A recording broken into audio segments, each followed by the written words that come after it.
There's this boy I know, I hope you don't, he's mine, I think. Okay, I hope.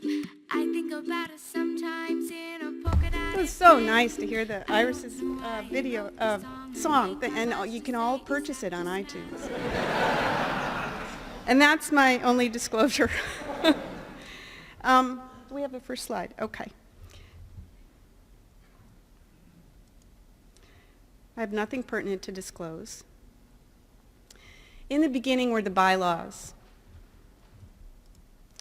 I've been told that this address to you, the members, should be about what's important to me while reflecting the mission of the society and what's important to you.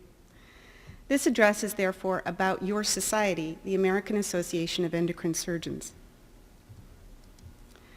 Endocrine surgery is a relatively new specialty, with its identity driven, to paraphrase the words of Dr. Tracy Wang, by the increasing complexity of today's management of surgical disorders of the thyroid, parathyroid, adrenal glands, and neuroendocrine pancreas.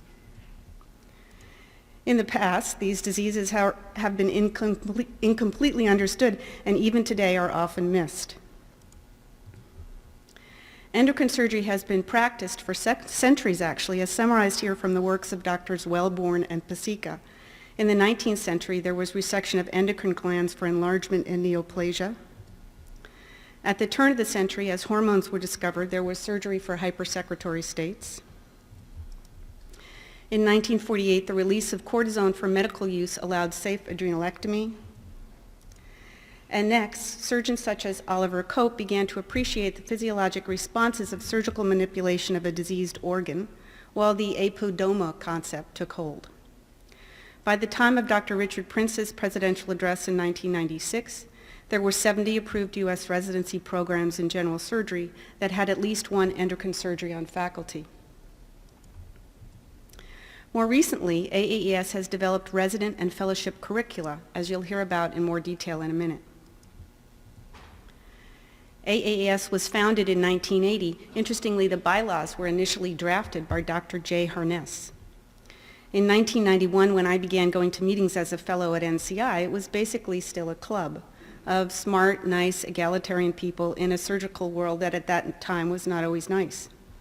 Today, we're a rapidly growing specialty with a unique personality, a personality due in large part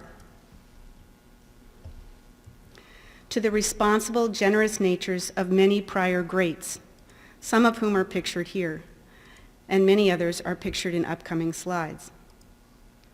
Many of these true gentle people have been and are my role models, and I thank you each very kindly.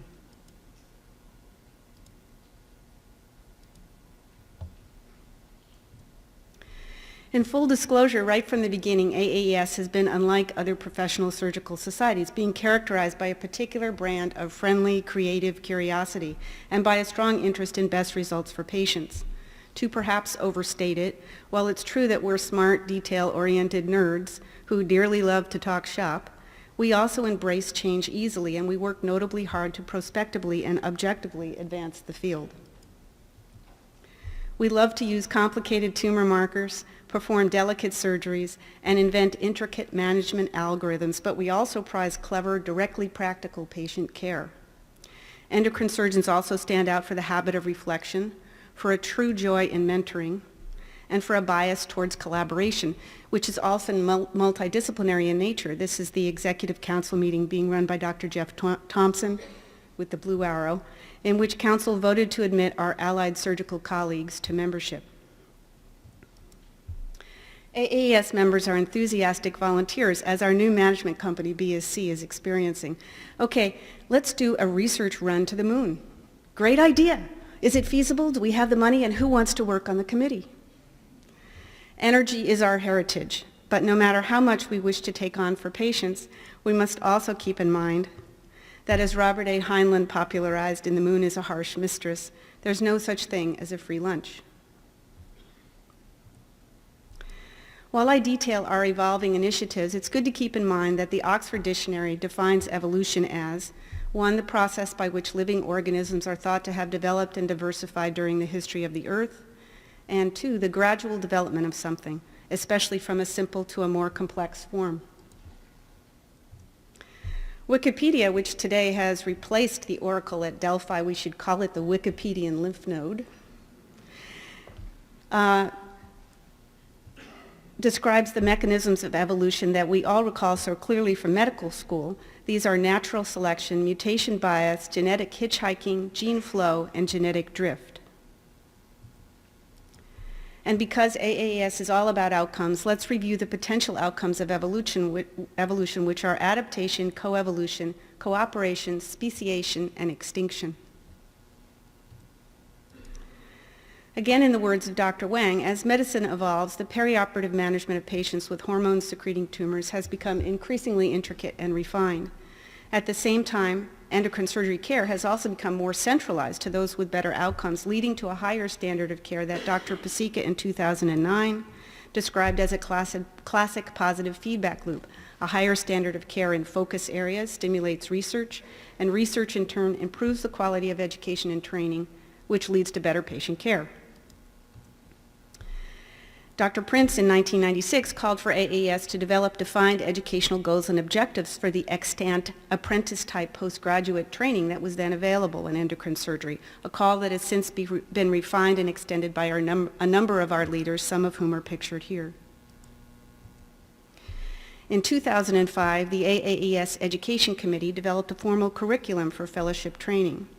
That year, there were 11 fellowships listed on our website, 9 in the U.S. and 1 each in Canada and Australia, and President Rob Utelsman called on the Society to formally sanction and certify the concept of endocrine surgery training fellowships. In 2007, the AAES Fellowship Committee was formed, led for 6 years by Dr. Alan Sipperstein, who ran the first AAES Fellowship match. And that same year, President Chris McHenry petitioned the ACS for American College of Surgeons for an AES governor's position and the American Board of Surgery for a director position.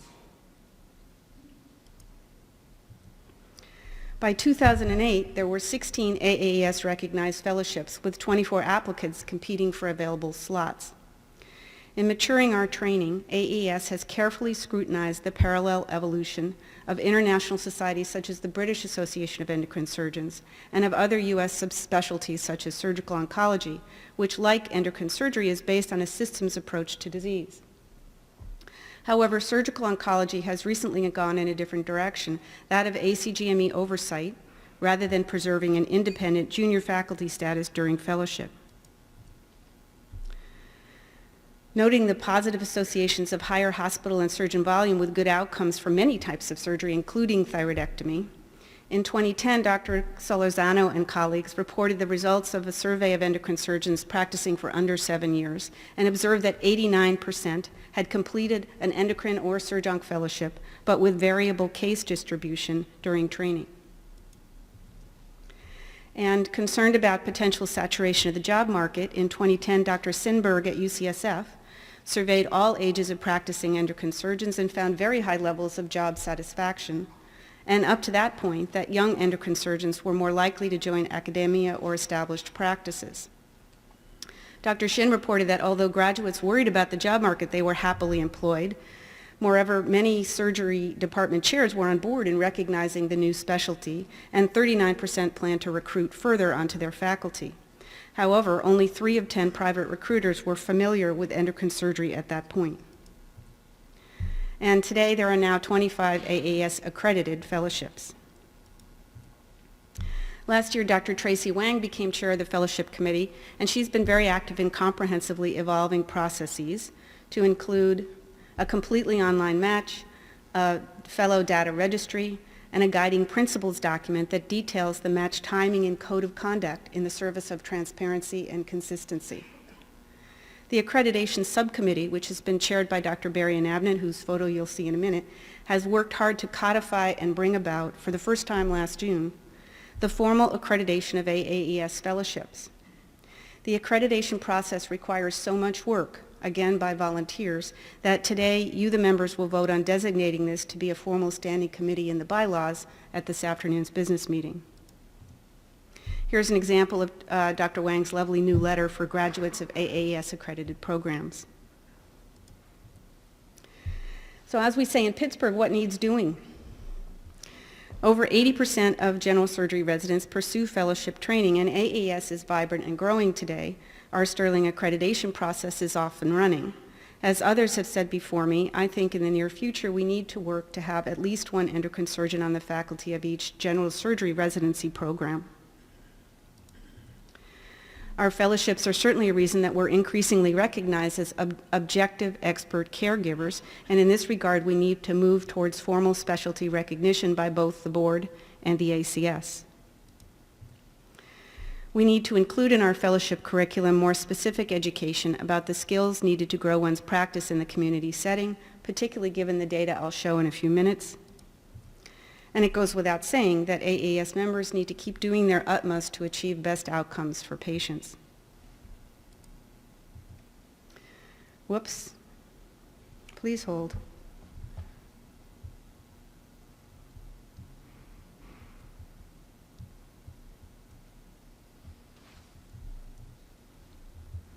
Hang on.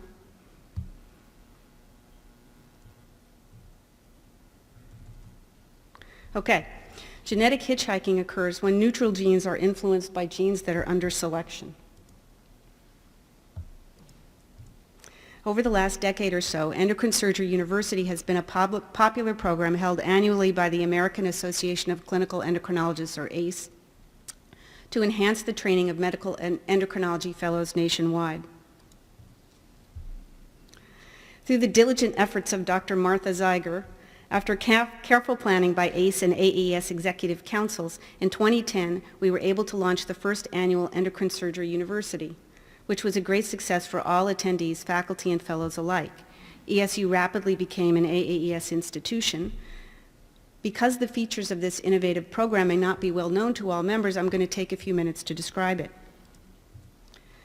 ESU is about the art of endocrine surgery as well as the science. The curriculum and format have been gradually adapted to suit the needs of an enlarging and increasingly informed pool of fellows. Attendees continue to praise the collegiality, practicality, and good humor of the educational experience. The format is informal and approachable, featuring panel management of real cases, energetic speed dating type roundtable discussions with faculty, and culminating in a popular contest based on the TV quiz show Jeopardy, which generates much good fellowship and fabulous prizes. ESU even has its own logo, seen here in cake form. This is Paula from BSc. In 2013, AAES decided it was ready to host ESU altogether, so this year I worked along with Dr. Zeiger and the ESU committee to accomplish that change. The 5th annual ESU was held downstairs 2 days ago. This is the fireside chat on Friday night at the home of Dr. Rich Hoden. And the 5th ESU was again a big success. Last year in Chicago, Dr. Kwan Du also worked hard to put on a mock oral boards program for ESU, which we hope to continue in future. In the approximate words of Isaiah, as the rose shall deserts blossom. And to the dedicated work of Dr. Zeiger, shown here with me in a slightly inebriated state, and also to our secretary-treasurers, ACE, and our society management companies, AAES owes its deep gratitude for evolving this innovative program. In 2015, Dr. Mira Millis will be taking over as an ESU director, and we congratulate her as well. Natural selection occurs only if there's enough variation in a population. The Collaborative Endocrine Surgery Quality Improvement Program is something you heard about briefly yesterday afternoon from Dr. Nabnett, and I'm going to cover it briefly now because your society has worked very hard on it over the past year. SESQIP is a cloud-based outcomes initiative formed to maximize patient care in thyroid, parathyroid, adrenal, and pancreatic neuroendocrine operations. It's the brainchild of Dr. Barry Nabnett, whose team designed it to be easy to use, cost-effective, and scientifically accurate. It uses sophisticated methods to track outcomes, our outcomes, in a realistic, useful way. For example, many thyroid, parathyroid, and some adrenal operations require specific 6-month follow-up to assess results accurately. Compared to not tracking your outcomes or to other available programs, SESQUIP captures the relevant data, comorbidities, and indications. For individual surgeons, it provides best care pathways as well as performance feedback to enable transition to shared accountability models. Users review data privately and then can compare it to other de-identified data of other centers. For hospitals, SESQUIP meets the meaningful use and other regulatory requirements like MOC Part 4. And for patients, best practices are likely to benefit as SESQUIP identifies national data that influenced endocrine surgery in the future. Whoops, I'm ahead.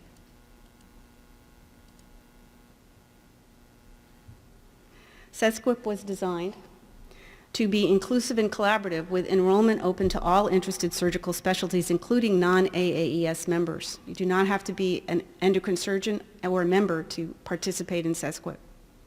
Dr. Anabnit's ad hoc committee began work in 2011, and in 2012, President Miguel Herrera brought SESQUIP to life with development sponsored by the AAES Foundation and several generous patients. Beta testing took place last year, as many U.S. programs signed on, along with international sites in Mexico City, Calgary, and Israel.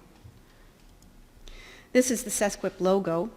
Data entry takes about 2 minutes per patient, and the pathologic and longitudinal data do require that the record be entered at least once subsequently.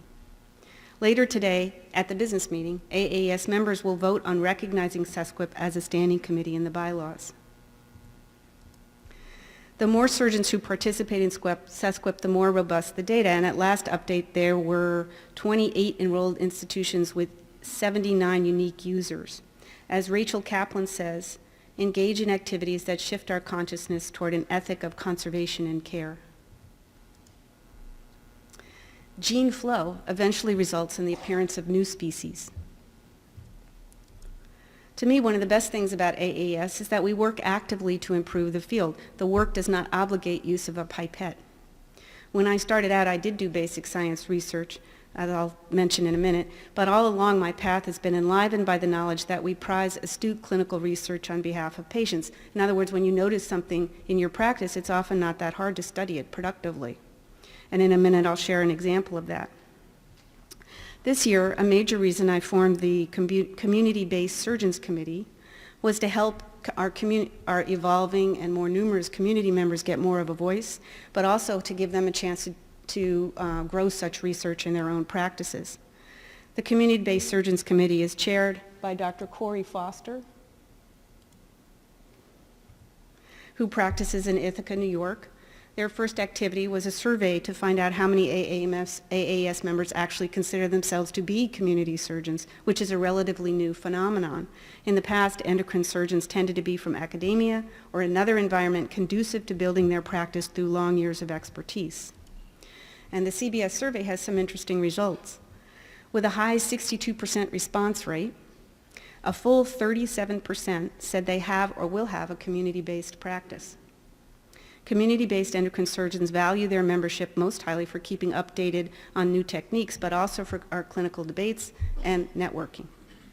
67% of community-based endocrine surgeons in AAES desire a recognized voice. Next year, the committee plans to develop a mission statement and assess in more detail the needs of what's going on, the needs of our community members.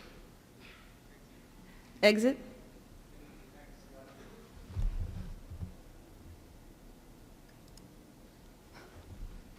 Wow. Thank you. Let's look briefly at how a simple study. Okay, now how do you just click on it? Okay, good. Let's look briefly at how a simple study can help us evolve our field.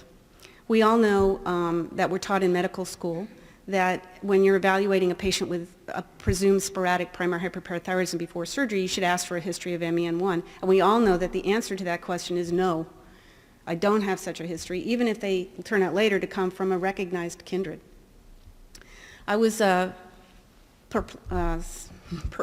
looking for a way to improve that outcome, and so I began using a simple set of 6 questions asked before surgery to try and uncover the history better. And we call this 6Q. When we tested it for value, Whoops. The 6Q panel was highly effective compared to family history. Moreover, MEN1 was more and more likely with each positive 6Q answer. There was a 7-fold increase for each positive 6Q response.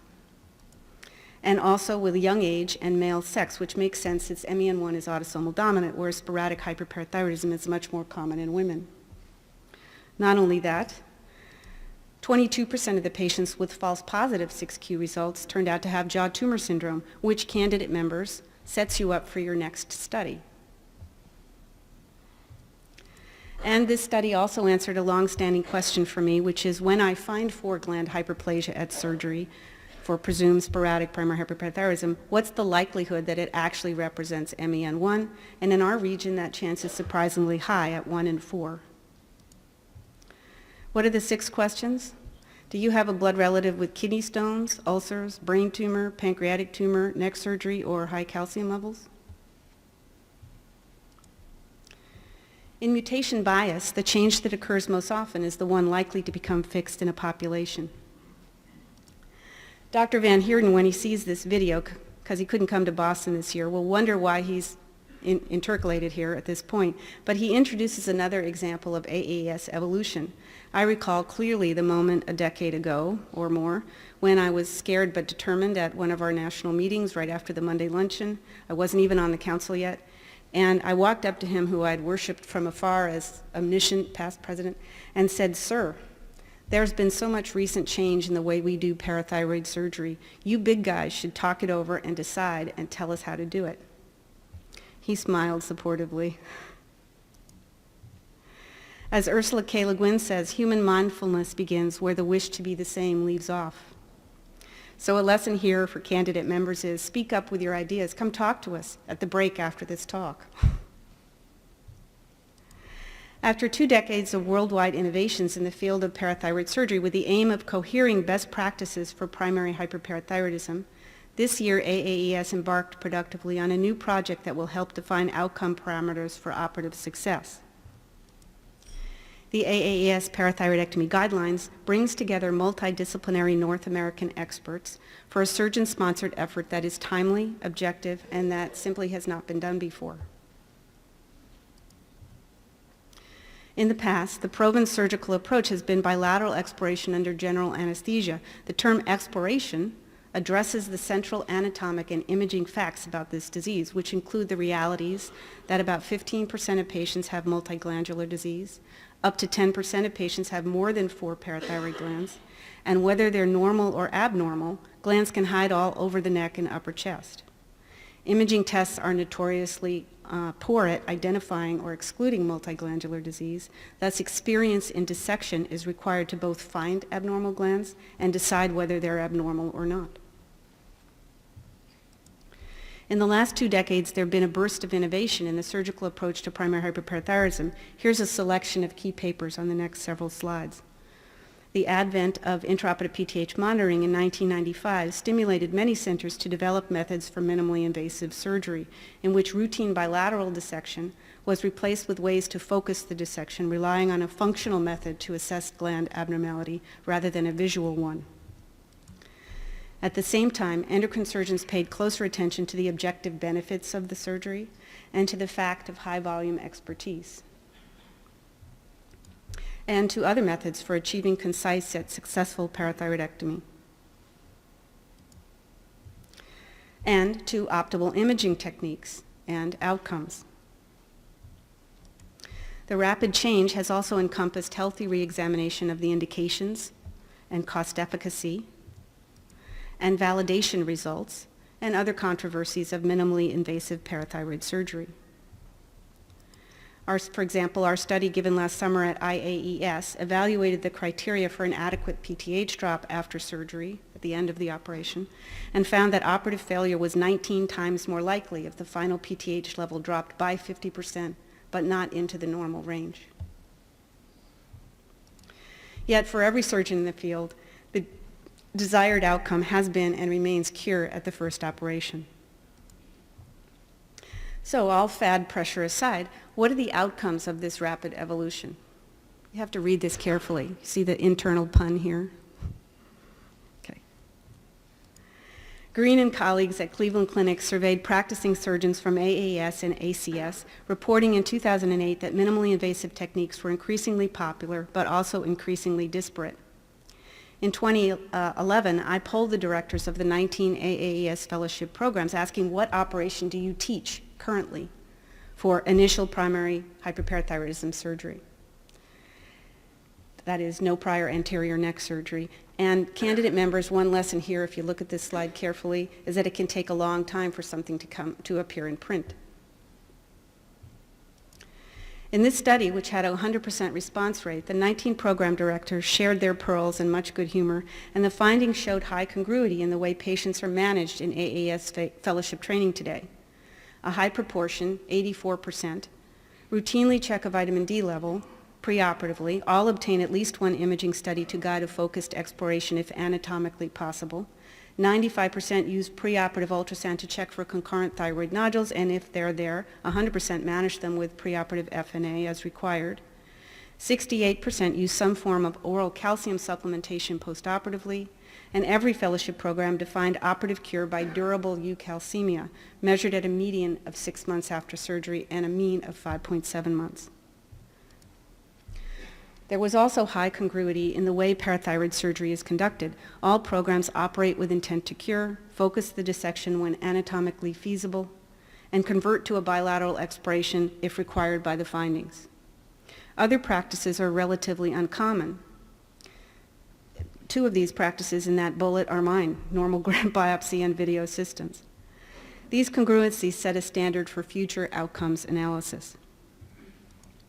But back to the AAES parathyroidectomy guidelines, they're not proscriptive, but will be inclusive of the several successful ways to accomplish parathyroid surgery for cure. The methods are the standard ones used, for example, by the ATA in their guidelines for thyroid nodule and thyroid cancer management. The multidisciplinary writing group is broad-based and multi-leveled. Several of the more topical subjects are listed here, and as you know, controversy is often healthy. I'm excited that we're able to work on this important project, and I encourage you to contribute your thoughts to strengthen and evolve the field. I also think this could be just a start for AAS in evolving its mission further. I suggest that the association may want to do other surgical guidelines in future. Genetic drift occurs when selective forces are absent or slight, as when a small population becomes segregated. Today, the distance of evolution is still contested by some groups in the U.S. In my direct experience, being a female surgeon in the past has also been contested by some groups. Why, just last month I called, well, not last month, 2 months ago, I called up a referring doctor's office and said, "Hi, this is Dr. Carty. Can I speak to Dr. Smith?" And the answer was, "Yes. Can you put the doctor on the phone?" Today, 52% of the U.S. population is women, and almost half of medical students are women, and over a third of surgery residents are women. But there are still some challenges out there. Unlike genetic drift, however, AAS has evolved to be famously fair to diverse kinds of surgeons, and in my experience, without comment, without resistance, and with notable grace, has been a real haven to women in surgery. AAS membership has rapidly increased since its founding. These are just the numbers I could pull personally since 1990, and they don't include the large influx of new members in the past 2 to 3 years. Whoops. Dr. Norm Thompson was our founding member. Hang on, I lost my place here.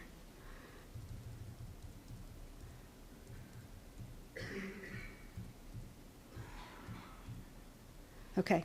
What is also interesting is the proportion of female members in AAES. At the 1991 meeting in San Jose, California, the 4 women listed in the program book included Dr. Maria Allo, Dr. Barbara Kinder, AAS's first female president, and Dr. Pat Newman, who last year was ACS president and who gave us such a wonderful historical lecture yesterday. The fact that they existed, and not to mention were friendly, competent AAES members, has been a huge boon to me personally and professionally. What is further interesting is the rising proportion of women surgeons in AAES, up to 14% by 2011, and today a little bit higher still. The societal evolution of the surgical world, brought on in the U.S. by the reforms of the 80-hour work week and other factors, is not yet over. Even Star Trek has changed its famous tune in the modern era. The closing byline is now, "Where no one has gone before." As AAS continues to expand, we are learning to welcome new colleagues. For example, you'll vote today at the business meeting on a popular and timely amendment to admit non-physician health providers to AAS membership. Evolution can be personal. I started out under the tutelage of the wonderful Dr. Tony Scarpa in the Department of Biophysics and Bioenergetics at the University of Pennsylvania. Later, Tony went on to become Director for Scientific Research at NIH, but when he hired me in 1978 as a clueless lab tech, little did I realize it was the beginning of my life in endocrinology and surgery. It was my job to pick up the adrenal glands from Rocky Balboa's slaughterhouse north of Philly, prepare the chromatin granules, do the experiments, and later supervise other technicians to do the same. I still find it fascinating that his lab's large body of work established that neuroendocrine secretory granules have a transmembrane proton translocating ATPase that generates an electrochemical proton gradient, inside acidic and inside positive, which drives receptor-mediated biogenic amine storage by APUD organelles. In other words, chromatin granules are inside-out mitochondria. With that foothold in endocrine research, the next natural step was Surgeon Fellowship at NCI with Drs. Jeff Norton and Steve Rosenberg. Many AAES members have also trained at NCI. Joining the faculty at the University of Pittsburgh with a basic science research effort in bioballistic viral IL-10 gene transfer and murine xenografts, I found in 1996 that I had to move on to other compelling research projects, the outcomes of which are very promising, but still somewhat pending.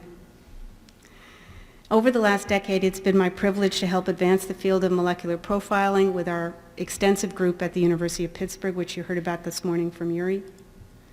Here are some of the other greats at Pitt who have guided and helped me professionally: Dr. Dick Simmons, Dr. Dave Bartlett, Dr. Marshall Webster, Dr. Tim Billier, Dr. Chuck Watson, and Dr. Barry Shakin. I thank each of them wholeheartedly. I also thank my truly wonderful partners, Dr. Lynn Yip, Dr. Mike Stang, and Dr. Kelly McCoy, seen here at last year's gala, and again last month for the photo in the newspaper. Here are some others who have helped me laugh and cope: Lisa, Carol, Adina, Herb, the wonderful Nancy, and my husband, Dr. Barry Shakin, who's the best friend, humorist, and physician in existence. I thank him very much. Being AAS president has been the honor and highlight of my career. I'm deeply grateful for the experience, personally as well as professionally. I thank you each very much. Our societal evolution requires thought, care, balance, and personal commitment. AAS also offers you wonderful opportunities to simply have fun. You have each chosen a specialty that notably progresses, one that prizes evolution on behalf of patients, and one that follows its words with cheerful, competent, ethical action. You can add to it yourself. I'd like you to thank each other. Thank you.